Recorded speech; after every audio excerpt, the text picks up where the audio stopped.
Vresa pleshtar numa ye, numa ye, numa ye, ki putau shidra kostiatinte, miamintesk te o kitaye. Hello everyone, Darth Vegan here from the Premier Inn, Holiday Inn in Stevenage. I didn't get my facts. For the the second and last day of the Eastern Regional Conference, and just going down to the main hall, and I'll do some filming. Invention. The NHS has been said before and should be said over and over, is what the Labor Party brought to this country. And the NHS, because all of us are registered with a medical practitioner, and the medical practitioner knows the age, the date of birth of all of us, that is why the vaccine program was rolled out in the effective and efficient way it was, because of the NHS, and that is what has saved this government. Ironically, however, this government is determined to destroy the NHS, so they're into destroying what the very the institution that saved them. Just want to make two quick points. Criminal assault at home and other forms of domestic violence has increased exponentially as a consequence of this pandemic. And yet what we find is, because of the 2010 budget that was organised by a Liberal Democrat Conservative coalition government, which we must never let them forget, that budget is still impacting, because the services for women in terms of criminal assault at home and other forms of domestic violence were hit enormously by that budget, and they continue to be hit, and particularly those for black and minoritised women. The other point in this motion I want to come to is support for home working, distancing, mask wearing and so on. So many people are now working from home. I am working from home, or at least we're now going back to teaching at university, but I don't like working from home. But what I've found is it has a huge impact on the environment and on the issue of climate change, because I find myself surrounded by so much more that needs to be recycled. There are issues of heating, there are issues, as this motion points out, of ventilation at home. So we need actually to work also on how we make working from home more effective in terms of the climate change and the environmental impact that it's having. I just want to conclude on this note. Quickly. Reconstruction, recovery and renewal. All of us in this room, but all of us particularly in local government, must make sure that the grants that are coming for reconstruction, recovery and renewal are coming to where they should come, and particularly women should be being equally looked at and gaining grants for reconstruction, recovery and renewal, because it's women who have had the greatest job losses. I support this motion. Thank you very much. Over the last couple of years, and in giving the parliamentary report, it would be odd not to comment on the fact. I think when people look back, people will say it was the COVID Parliament, and frankly, the COVID Prime Minister. And he bears a heavy responsibility. He likes the Churchillian tag. I think it's fair to say that probably never has so much harm been done to so many by so few. And he, I'm afraid, is absolutely responsible. And we will hold him to account. And his reckoning is coming, in my view. I have to say, my sense is the country is in a glum mood. And I'm not surprised as we go into winter. We heard about the challenges in social care. And can I pay tribute to all of the contributors in that debate, particularly the Unison delegate who moved it at the beginning. I thought it was a very, very powerful account. I have to say, I had an emergency meeting with some of the leaders of Addenbrooke's the other night, because I'm so worried about what's happening in Cambridgeshire. Parts of Cambridgeshire, over 600 cases per 100,000 now, massively high numbers of COVID. And some of the comments from the chief executive of Addenbrooke's are quite frankly astonishing, pretty much saying that we're close to people having to be turned away from one of our major hospitals. And this is not just because of COVID. It actually started because the NHS was in crisis before this started. This is the result of years and years and years of underfunding by the Conservatives. This government's done.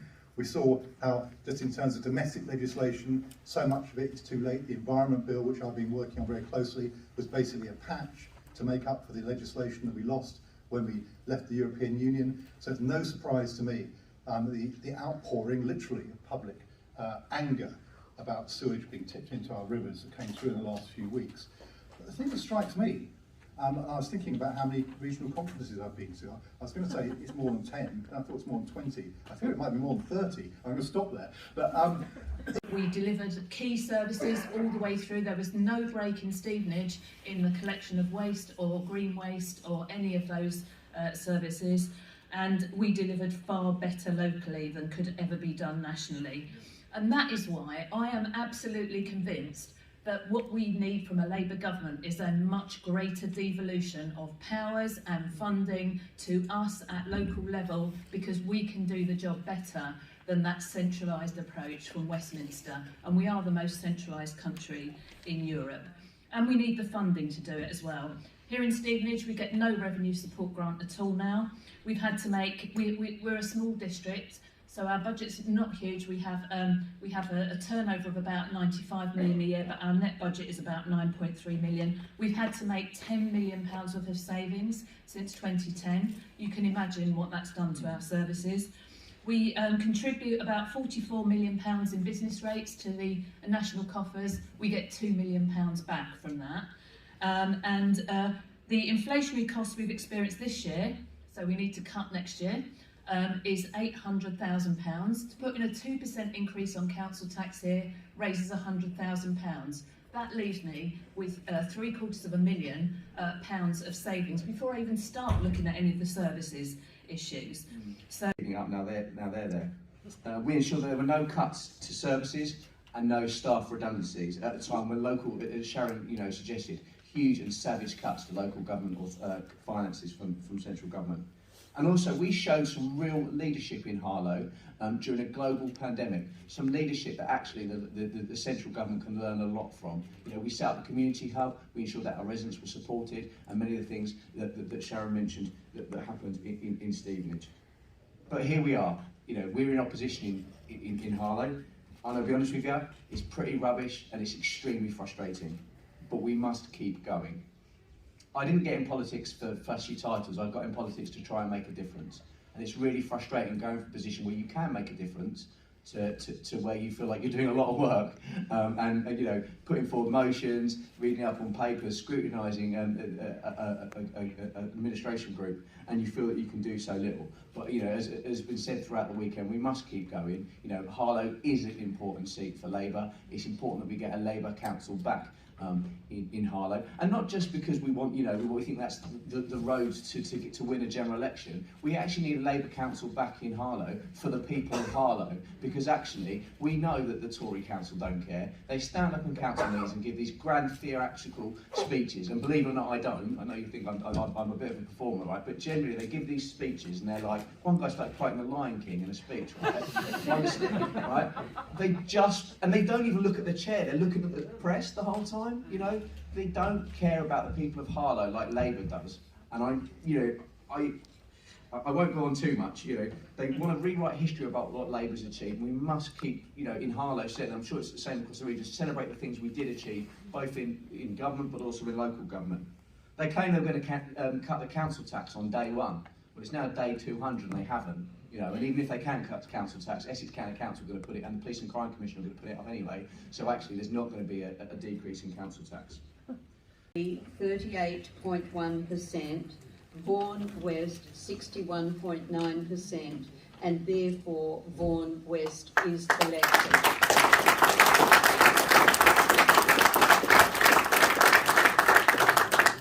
And with vice chairs, there are 2 to be elected. Judy Billing, 39.5%, Tracy Grant, 19.3%, Alex Mayer 41.2%. Therefore, Judy Billing and Alex Mayer are elected.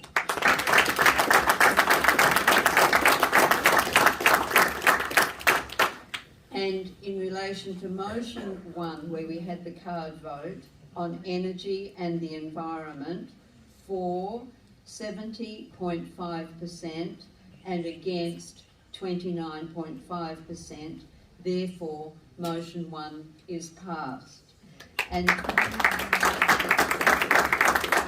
in concluding, I want to say this means that David Agbley, Vaughan West, Judy Billing, Tracy Grant and Alex Mayer are on regional executive to make their contributions and to represent us all. Thank you. All the regional executive members who are leaving us after this conference, and thank them for their support and their work over the last 12 months, the last 18 months since they were elected in February 2020. It's been a very difficult period to be a member of any sort of executive, but your support over Zoom and the support that you give to the staff has been really appreciated, and I thank you and wish you all the best for the future. Can I welcome all those newly elected members of the executive. Hopefully we will meet in person sometime soon, rather than over Zoom. And can I thank the scrutineers and the CAC for all the work that they've done over this weekend and prior to conference. And finally, can I thank you for your continued support. I hope to be able to serve you for the next 2 years as chair and to provide you and the executive with some leadership going forward to the next general election.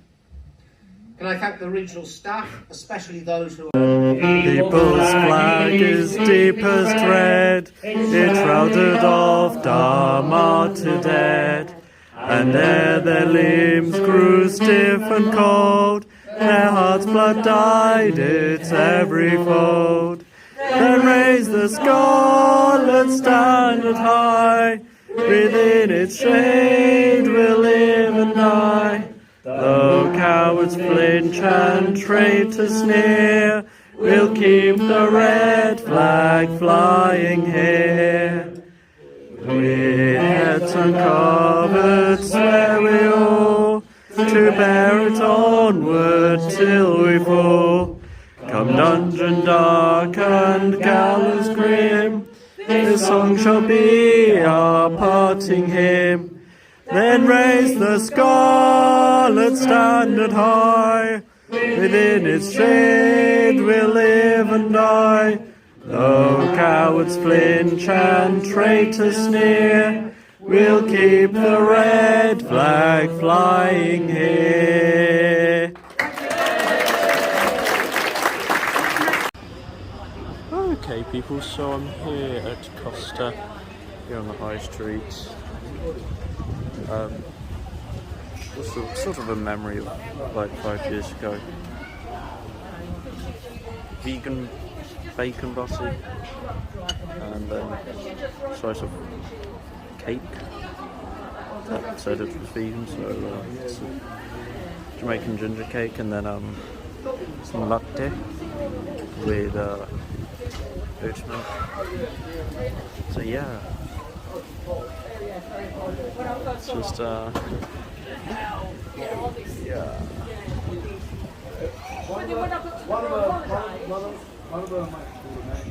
This is nice.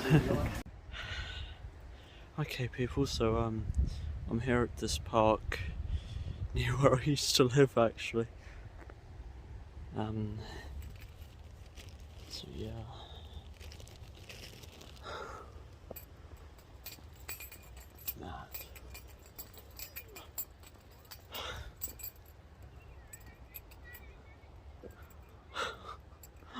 I know, it's just so...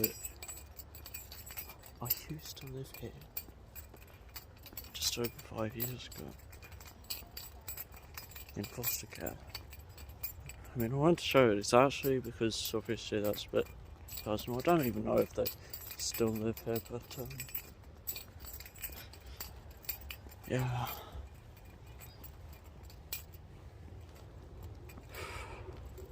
I had no contact with them since I left. So yeah. Sort of like that.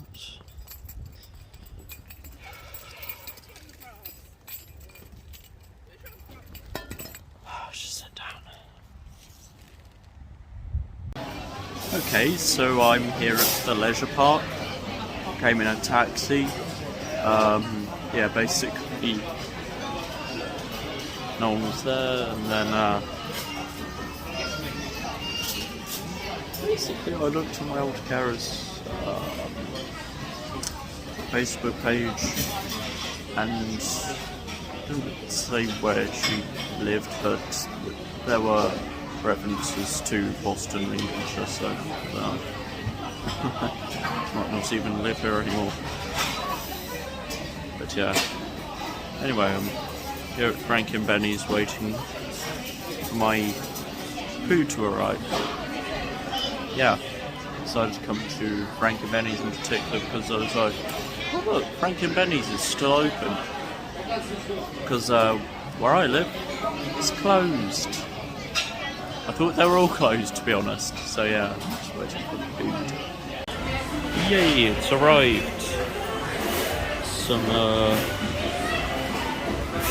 yeah, vegan barbecue wings. They're not actually wings, obviously. They've somehow managed to reconstruct bone out of sugar cane, which is interesting. And yeah, some arrabbiata. After yeah, the pepperoni bake, yeah, they didn't have that, so I had to settle with this. That one there. Yeah. Anyway, buon appetito.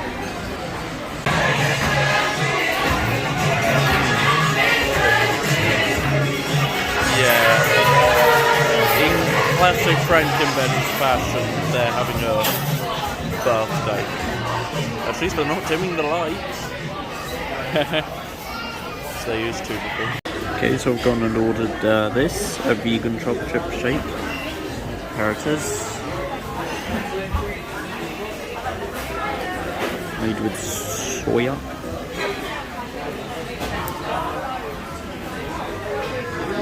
Yeah, very nice. Very nice. Oh god. You know what, actually the wings, they were actually very spicy, but the little bit, the sugar cane, it's actually edible. I don't know if it will cause me digestive problems since it's, you know, sugar cane, pure sugar cane. Oh god, I messed up their menu. But yeah, anyway, nice shake to enjoy now.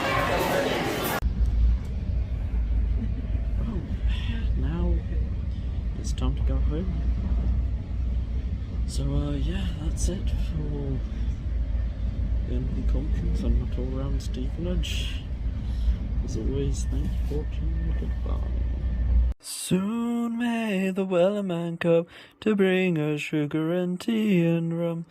One day when the tonguing is done, we'll take our leave and go.